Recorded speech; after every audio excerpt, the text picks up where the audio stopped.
Greetings and thank you for joining the weekly meditation of Calgary Mindfulness, where every Sunday morning we meditate for 15 minutes on a different topic, often suggested by our practicing community. If you would like to join these meditations live, or if you would like to attend in-person meditations around the Calgary area during the summer months, please email calgarymindfulness@gmail.com. I hope you enjoy this practice and wishing you a wonderful week. Good morning.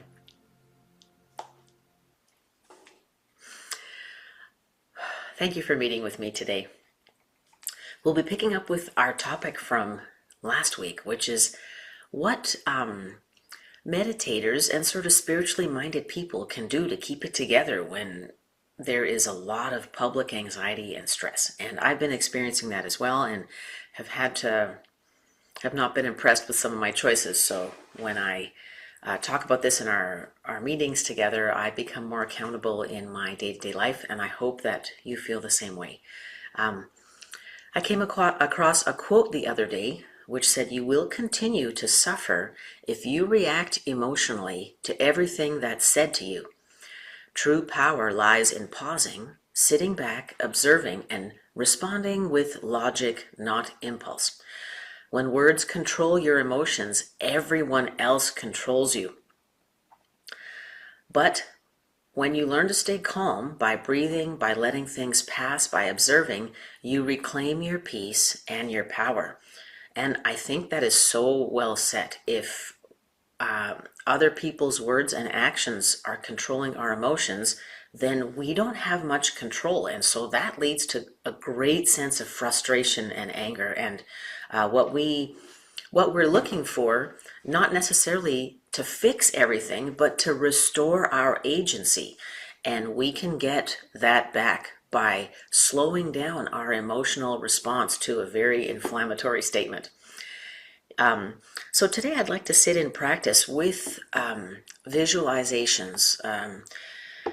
And basically, once we get a few moments into our meditation, I'd like to call to mind anything that is particularly provoking for you. So that'll be different for every person. For me, for example, it's, angry Christians pretending to follow Jesus. Oh, that really annoys me. And so, how does my frustration help improve this or make us behave better? Right? It doesn't. So, that's what I'll be calling to mind, and probably some personal situations as well as larger political ones. And I invite you to do the same, whatever resonates most strongly with you, the big hot emotions where you feel like the other person is your enemy. In that moment when we dehumanize other people, we have lost the best of our humanity. And philosophers, historians, novelists have written a lot about that, but it's our connection and respect for one another that brings out the best in us, and brings out the best in us for ourselves as well, not just for other people. So let's begin by getting into our mindful body.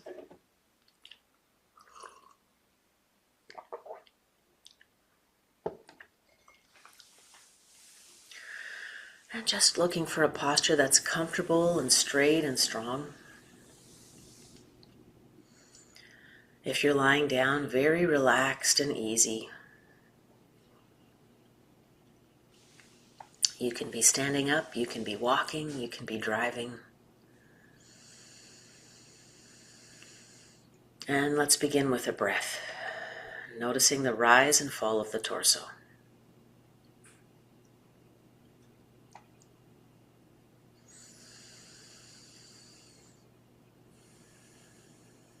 Eyes open or closed.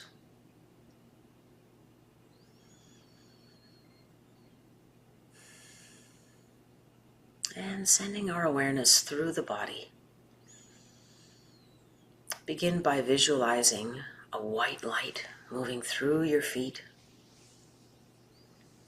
and just moving through each part of you.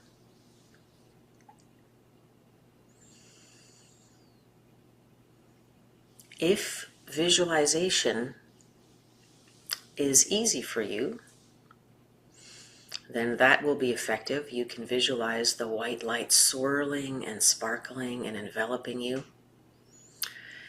However, for some people, visualization like that is not easy, so focus on the sensations of the body. Neither one is better. We just need to do what works best for your brain. And just noticing where your feet make contact with the floor, sending your awareness up through the calves to the knees.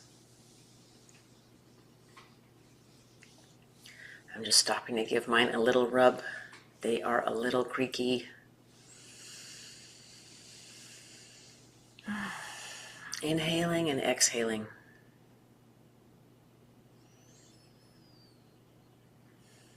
If you're already noticing how nice it is to focus for just a moment, not to have to multitask or prepare or worry.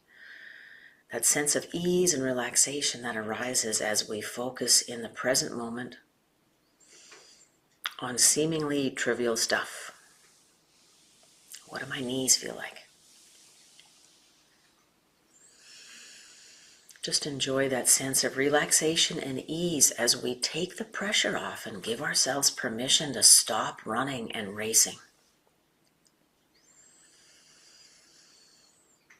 Always coming back to the breath, noticing the rise and fall of the torso, sending our awareness into the torso, noticing the rise and fall of the belly as we continue to breathe.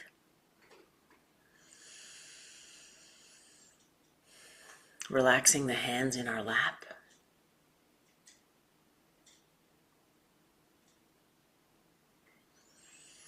Sending our awareness up through the body, through the heart and lungs. Tough time of year for these guys with all the flus going around, so I want to give them some extra TLC. Enjoying our deep breaths, circling our torsos with the white light that spins and bubbles around us.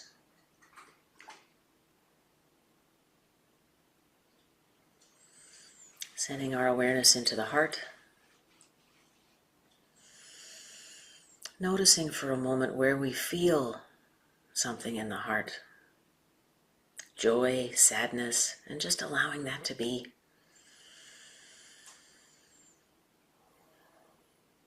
What's got us excited today? Stop and notice.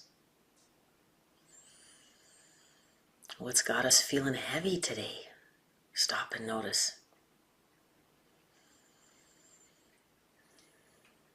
And if there's only heavy and no excitement, once we're done this meditation, we need some TLC.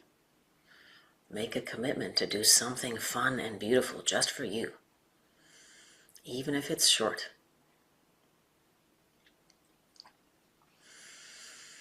Lifting and lowering the shoulders. Relaxing the face. Stretching up the body strong and straight.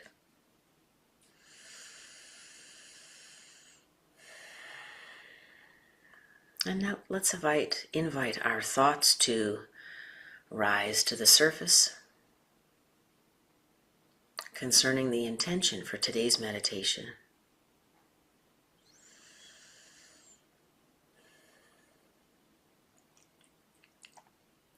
Pulling up circumstances or past events, future events where we are struggling with controlling our angry impulses, our angry first reaction to a stimulus that comes from beyond us.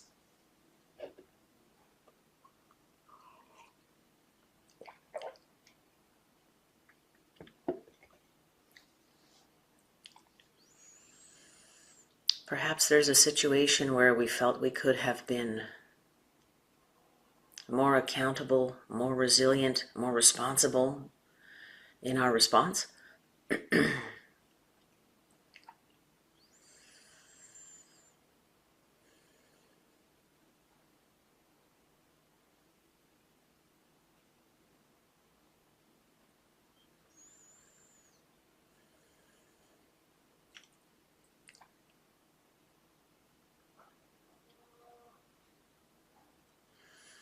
Perhaps we're finding it hard to listen when our loved ones are trying to share a political opinion or other opinion that we really disagree with.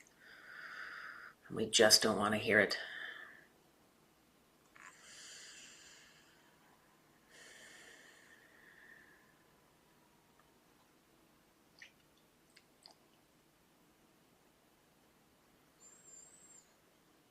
And just recalling our emotional response to that event.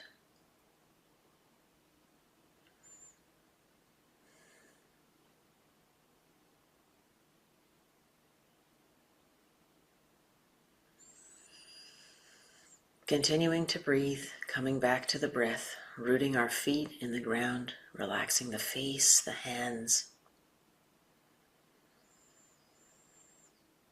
Let's sit with that hot emotion that arose.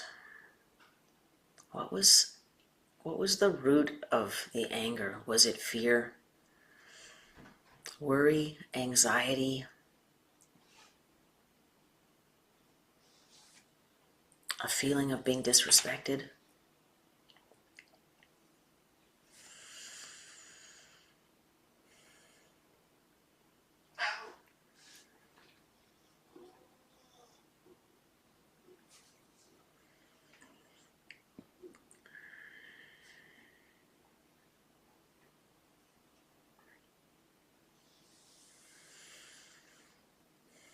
What does it feel like when we notice hot emotions arising?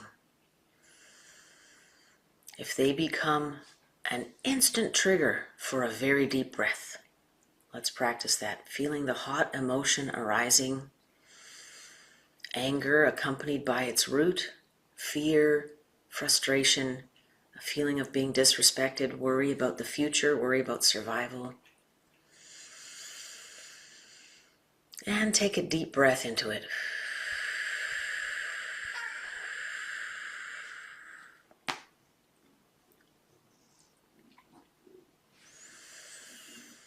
Let's do that again, sitting with our angry thoughts, where we feel we have lost our control, where we're giving up our control to others. And just taking a very deep breath, noticing the hands relaxing, the face relaxing, the belly relaxing, watching ourselves, watching the emotion.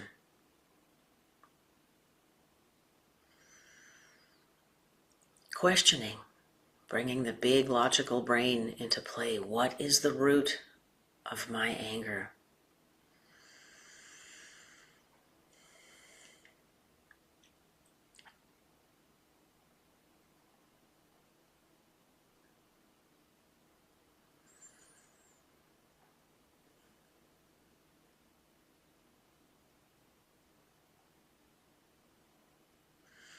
Reminding ourselves that anger is not bad. Anger is a very important part of our emotional guidance system.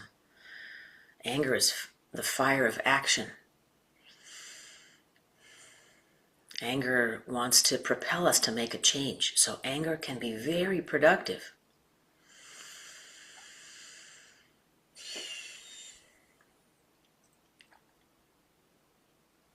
However, if we are catapulted from anger about this, to anger about that, to anger about that, we really cannot lead a balanced and healthy life.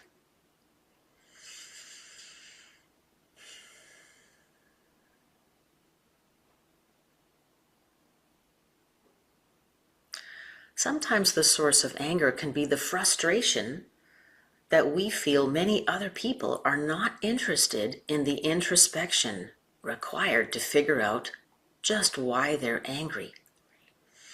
Why do we have to do the emotional homework for other people? For lots of other people. When they are not capable of the introspection it takes to be vulnerable and to find out why they're angry. So that itself can be a source of anger. The reluctance to do the emotional housekeeping for many other people.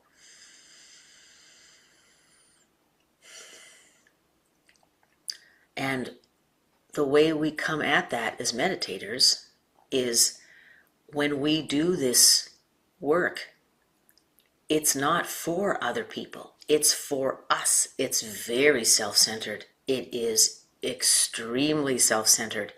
So we are looking to get back our own power, our own sense of agency, our own control of our minds and bodies.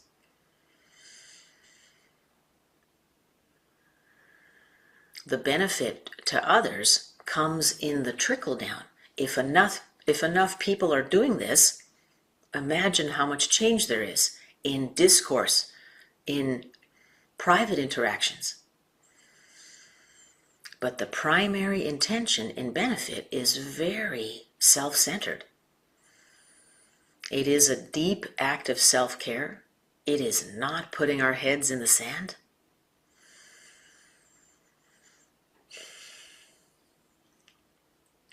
So as we continue our practice sitting with our hot emotions and breathing through them, let's call into play this extra sense of this being a very indulgent aspect of self-care. This is really a wonderful thing for ourselves. And of course, there's no mani-pedi that's going to beat this sense of agency and control we have when we are not wagged by the tail of the dog.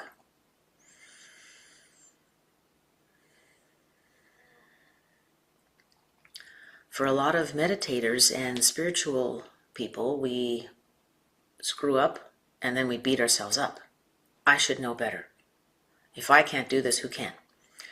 So let's let go of those thoughts, because the fear and guilt are definitely not helping us move ahead. We're human. We make mistakes. We try again. Rinse and repeat for the rest of our lives.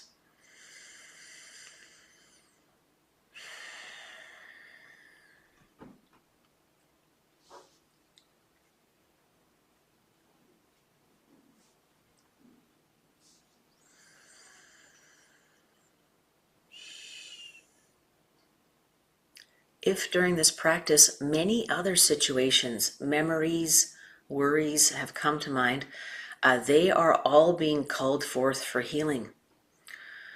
If you do have an opportunity, think through them or journal a little bit.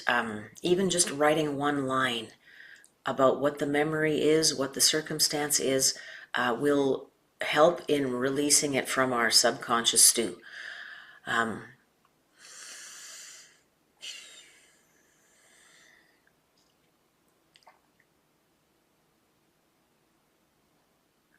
It's very typical that if we're drilling into some high conflict incidents, circumstances, this opens the floodgate for events that might be decades old, right?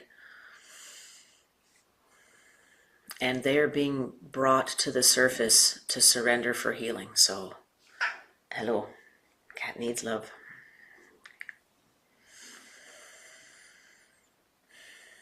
And let's wrap up our practice with an intention to bring this to bear over our interactions for the week.